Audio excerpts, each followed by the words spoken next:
Welcome back. With recent high flyers, tech and discretionary now becoming the laggards. And while much has been made about the rotation out of tech and into small caps, my next guest says if we're in an AI bubble, it's still early days, and the Mag 7 will likely continue to gain over the next 12 to 18 months. Joining me now is Samantha McLemore, Chief Investment Officer at Patient Capital. And Samantha, it's great to see you again. Welcome back. Thank you, Kelly. It's great to see you. Thanks for having me. Yeah, you've got stocks and names and thoughts in all the areas that I think our audience is going to want to hear about. Let me just start with perhaps an unexpected place for some, which is Nvidia. I mean, you were involved with this stock actually pretty recently. What are your thoughts on the valuation and what's going on kind of more broadly there? Yes, it was an unusual purchase for us. Normally, we like to buy names down, not up, but I think we saw anchoring in Nvidia. So obviously, Nvidia's results over the past year have been astounding, tripling earnings. And coming into this year, it was trading at only 25 times forecast earnings for the next year. People were worried that it was the next Cisco and that earnings weren't sustainable. When we looked at the business model, we didn't think it was just a hardware business. We thought it was hardware, software, platform dynamics, and we thought it could perform over the next 25 years more in line with Microsoft, which implied a value much higher. So we've paid $550 pre-split. We thought it could easily be worth $900. Wow. Now they've continued to beat earnings, so we think it could be higher, but it's hard to make a real case that it's undervalued in here. We still think it can earn market-like returns. So it's kind of just a hold for you now. Yeah, we like to let our winners run and hold it. I mean, we can still get higher values if you believe operating margins are going to be, anywhere in line with current operating margins. Oh, okay, so let's go from the kind of new world in AI, and maybe people actually should hear your thoughts on this more broadly.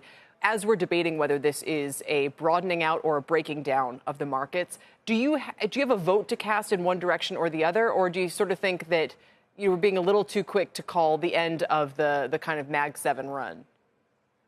Kelly, we think the bull market continues and the path of least resistance is higher. So people have been, I've been in the markets a long time now.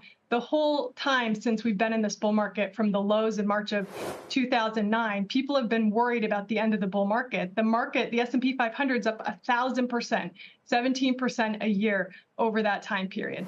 So, but fear and pessimism have been strong. I would say we're in the later stages, but we don't see any end to the bull market. We do think there's a good chance we see a rotation and small caps, the laggards, do much better in the second half of the year as the Fed starts to cut rates and the earnings growth rate converges between them and the Mag 7. Are there any names in that basket you would look? So again, you're a traditional kind of, you look for value, you maybe look for some of the sort of less owned names and things like that. I mean, are there any examples that jump to mind? They don't have to be literally small caps, but places that you think should benefit from that rotation? Yes, there's lots of interesting names in that area. So one would be IAC.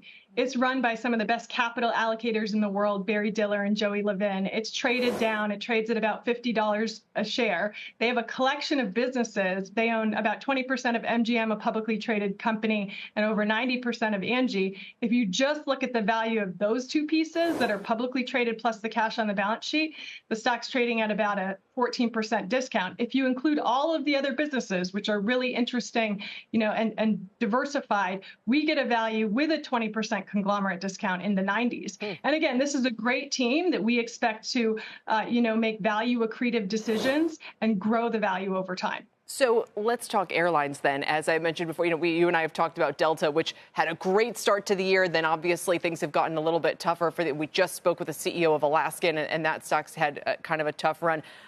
You still have Delta in the portfolio? Are going to hang on until, I know you're looking for it to be more maybe in the 70s range, something like that. And you have United as well. Yes, we own Delta and United. And I think if you look at the airlines, so our view coming out of the financial crisis is this is a different industry. We've had consolidation. We have management teams who actually care about returns on capital. Delta, we think, is a premium brand, and United has moved in that direction too. So what's really interesting now, you always have this problem with airlines that, you can bring on capacity quickly, too much supply, relative to demand. That's where we are now. So prices have come down. But Delta and United are earning the majority of the industry's profits. We have not seen an environment like that where you have legacy players doing that. That's because they've moved up market. They've gone premium with their brand. They've diversified the business. So the low-cost carriers are in a lot of trouble and need to cut back capacity, which we're seeing. All right. And you've got some healthcare names, Biogen, Illumina. We can talk CVS, maybe Royalty Pharma. I mean, there's a wide variety, and I say hi to Bill for me, by the way, as well. He always says he's just so tickled to see how well you're doing. Samantha, thanks for making the time for us. We appreciate checking in with you. Hope to check back in soon.